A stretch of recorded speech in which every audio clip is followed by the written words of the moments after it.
Hello everyone, welcome back to my YouTube channel. I hope आप सब ठीक होंगे और अपना स्टडी बहुत अच्छे से कर रहे होंगे।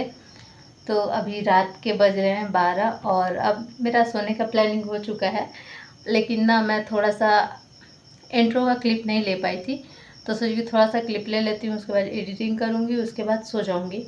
हेलो एवरीवन, तो अभी मैं बुक पढ़ रही हूँ और इससे पहले मैं एक वीडियो देख रही थी। एक नहीं, 2-3 वीडियो मैं देखी।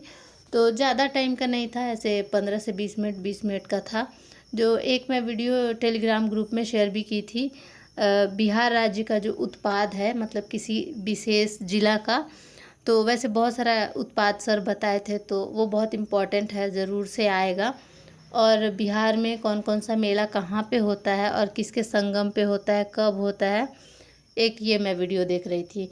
क्योंकि सुबह में मेरा उतना बुक पढ़ने का मन नहीं करता है, तो मैं शुरुआत ऐसे ही करती हूँ ताकि फिर मेरा मतलब पढ़ने का मन कर दे। तो इसीलिए वीडियो से मैं शुरुआत की थी और वो क्लिप में नहीं ले पाई क्योंकि फ़ोन मेरे पास नहीं था, एक ही फ़ोन था, तो उसी में मैं देख रही थी। ऐसे हस्बैंड का फ़ोन था बट उनका फ़ोन डाउन था, तो मैं सोची कि वैसे भी वो तो ड्यूटी चले जाएंगे, तो 1-2 मिनट ही टाइम था, तो मैं सोची छोड़ो, रहने देते हैं, अपने फ़ोन से पढ़ लेते हैं।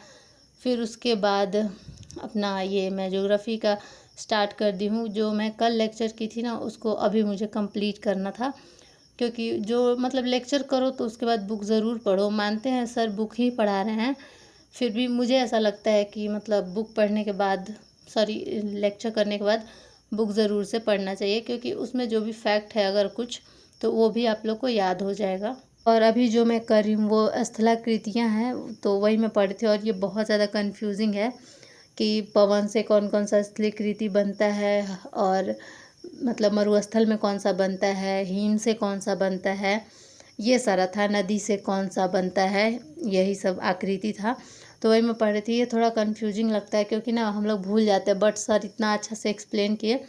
मैं अजीत सर से भी ये वाला चैप्टर पढ़ी थी, मैं भूल गई थी, लेकिन ए सर से पढ़ी ना, जो अभी मैं मतलब जिनका लेक्चर देख रही थी, तो मुझे बहुत अच्छे से समझ में आया। और आप लोग का इतना ज़्यादा कमेंट आया कि आप बता दीजिए प्लीज़ किससे पढ़ रही हैं एनसीईआरटी का 11th क्लास का। तो आगे थोड़ा सा आप लोग वेट कीजिए 2 मिनट, उसके बाद मैं बताती हूँ।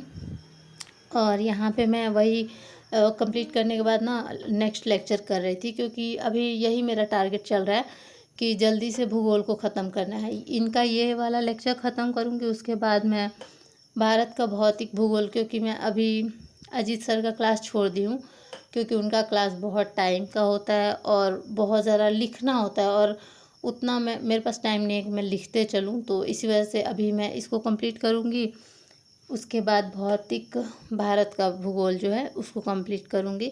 और देखते हैं, अच्छे से तो सर समझा रहे हैं, लेकिन फिर भी अगर कुछ छूटता है तो हमारे पास यूट्यूब है, मतलब यूट्यूब है, गूगल है, बहुत सारा ऐसा है चीज़ जिससे हम सर्च कर सकते हैं। तो मैं सर्च करूँगी और जो भी ना मुझे मिलता है कि ये बहुत इम्पॉर्टेंट है, तो वो मैं टेलीग्राम ग्रुप में आप लोग के साथ शेयर कर देती हूँ। और जो मैं वीडियो देख रही थी बिहार स्पेशल का, वो मैं टेलीग्राम ग्रुप में शेयर कर दी हूँ। मैं ज़्यादा वीडियो शेयर नहीं इसलिए करती हूँ क्योंकि शायद आप लोग को लगे कि मतलब इतना फालतू फालतू वीडियो क्यों ही शेयर करती हैं। तो मुझे जो बहुत ज़्यादा इम्पॉर्टेंट लगता है कि ये शेयर करना ही चाहिए, तो मैं शेयर करती हूँ, वरना मैं नहीं करती हूँ। लेकिन अगर आप लोग बोलेंगे जो मुझे इम्पॉर्टेंट लगेगा तो मैं शेयर कर दूँगी, क्योंकि लिंक शेयर करने में उतना प्रॉब्लम नहीं है और ना ही ज़्यादा टाइम लगता है। तो अगर आप लोग को ऐसा लगे तो मैं ज़रूर से शेयर करूँगी। और ये भी ना मैं आप लोग के साथ शेयर कर देती, बट मुझे लगा शायद आप लोग को अभी ज़रूरत नहीं होगा। बट आप लोग का बहुत ज़्यादा कमेंट आया कि दीदी प्लीज़ बता ही दीजिए कि कौन से क्लास से कर रही हैं। तो मैं आप लोग को दिखाती हूँ। यहाँ 11th क्लास ज्योग्राफी एनसीईआरटी आप लोग सर्च करना यूट्यूब पे, और मैं सर्च करती हूँ तो फिर देखना बहुत सारा ऐसे टीचर्स का आएगा, लेकिन आपको किनका करना है मैं आपको दिखा रही हूँ। ऐसे स्क्रॉल करने पे मैं जब फ़ोन में सर्च की थी ना, ऊपर आ गए थे सर। तो ये जो हैं यहाँ पे मैं टिक करूँगी उन पर। ये टीचर हैं जिनसे अभी मैं एनसीईआरटी कर रही हूँ। इनका ना कुल 10 लेक्चर है, पूरा एनसीईआरटी बुक पढ़ा दिए हैं।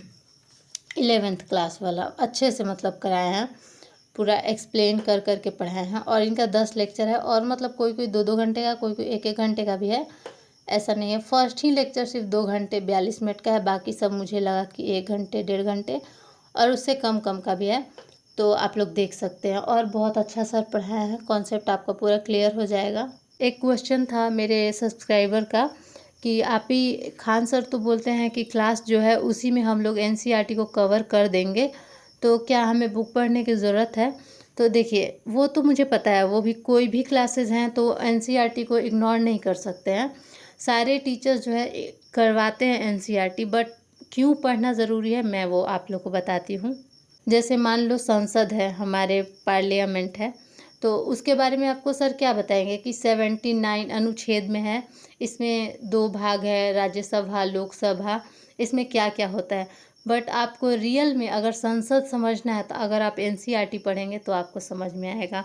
और हमारा जो एग्ज़ाम है वो रिटन है, और हम उसमें सर लोग फैक्ट लिखवाते हैं या बताते हैं, तो फैक्ट तो हमें मिल जाएगा, बट वो स्टोरी, वो वर्ड फॉर्मेशन हमें कहाँ से मिलेगा। इस वजह से पढ़ना बहुत इम्पोर्टेंट है। मानते हैं सर लोग सारा करा देंगे, बट मुझे जो लगता है, और आप किसी टॉपर्स का भी सुनेंगे ना तो उन्हें वो बोलेंगे आपसे कि मतलब बेसिक के लिए बहुत इम्पॉर्टेंट है। और हमारे पास ना हिंदी में वर्ड्स बहुत कम होते हैं, और वर्ड्स भी डिफ़िकल्ट होते हैं।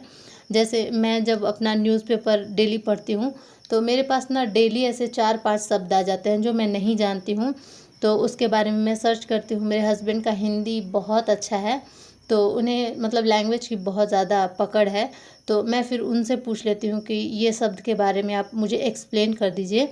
तो वैसे ही सारा सब्जेक्ट का कुछ ना कुछ ऐसा टर्म होता है जो आपको एनसीईआरटी में ही मिलेगा, ऐसे सर लोग नहीं बताएंगे। तो प्लीज़ अगर आप लोग के पास टाइम है तो ज़रूर पढ़िएगा। जो 71st बीपीएससी देने वाले होंगे वो तो नहीं पढ़ेंगे, बट जो 72 या 73 देने वाले होंगे तो उन्हें एनसीईआरटी ज़रूर ही पढ़ना चाहिए। और यहाँ पे मैं हिस्ट्री पढ़ रही हूँ, और हिस्ट्री में बहुत सारा ऐसा पॉइंट है जो मुझे मतलब याद करने में बहुत ज़्यादा प्रॉब्लम होता है। जैसे मैं ना स्टोरी फॉर्म कर लेती हूँ, जो भी कॉन्सेप्ट होता है वो समझ जाती हूँ, बट मुझे जो फैक्ट होता है वो याद करने में थोड़ा प्रॉब्लम होता है, पता नहीं क्यों। मुझे फैक्ट उतना याद नहीं होता है, तो मैं इसी को कोशिश कर रही हूँ कि लिख लिख के याद करूँ। हिस्ट्री में कुछ ऐसे टॉपिक हैं जिससे तो कंफर्म मतलब क्वेश्चन आता ही है, मतलब 3 मैं टॉपिक अभी सेलेक्ट की थी। ऐसे मेरे 4-5 टॉपिक है जो मैं धीरे धीरे कंप्लीट करूँगी। तो अभी मैं 3 टॉपिक करी हूँ, और अभी याद नहीं की हूँ, मतलब लिख रही थी मैं, ताकि एक जगह वो रहेगा ना, मैं दीवार पे कहीं भी चिपका दूँगी और उसको मैं डेली देखूँगी तो मुझे याद हो जाएगा। और आज मैं मार्केट गई थी, इसलिए इवनिंग में छत पे नहीं गई घूमने के लिए, वरना जाती। और मार्केट से हम लोग ना कुछ कुछ खा के आए थे, तो ऐसे मन नहीं था। और हस्बैंड का नाइट ड्यूटी है आज से, तो वो नाइट ड्यूटी उनको जाना था, तो वो बोले कि मुझे कुछ खाना नहीं है, बट मैगी बना दो। और ना मैगी वो लाते नहीं है। आज मैं खुद मार्केट गई थी ना, तो मैं लेकर आई हूँ। ऐसे कुछ मना नहीं करते, बट मैगी नहीं लाते हैं, बोलते हैं कि ये हेल्दी नहीं होता है तो मत खाओ तुम। और मुझे ना मैगी बहुत ज़्यादा अच्छा लगता है, तो वो लाते ही नहीं है तो मैं नहीं बनाती थी, बट आज मैं लेकर खुद आई थी तो वही बना रही थी मैगी। और यहाँ पे बहुत ज़्यादा गर्मी है, तो मैं लस्सी बनाई थी, उसके बाद में मैगी बनाने आई थी, क्योंकि अभी गर्मी में ना ऐसे कुछ गर्म खाने का मन नहीं करता है, ऐसे लस्सी वगैरह बहुत अच्छा लगता है। और यहाँ पे मैगी मेरा बन के रेडी है, बहुत ज़्यादा टेस्टी लग रहा था। और ना मैं बहुत दिन बाद खाई, क्योंकि ये खाने नहीं देते हैं मुझे कि हेल्दी नहीं है, मुझे भी पता है, बट मुझे मैगी बहुत ज़्यादा अच्छा लगता है, मतलब बहुत पसंद है।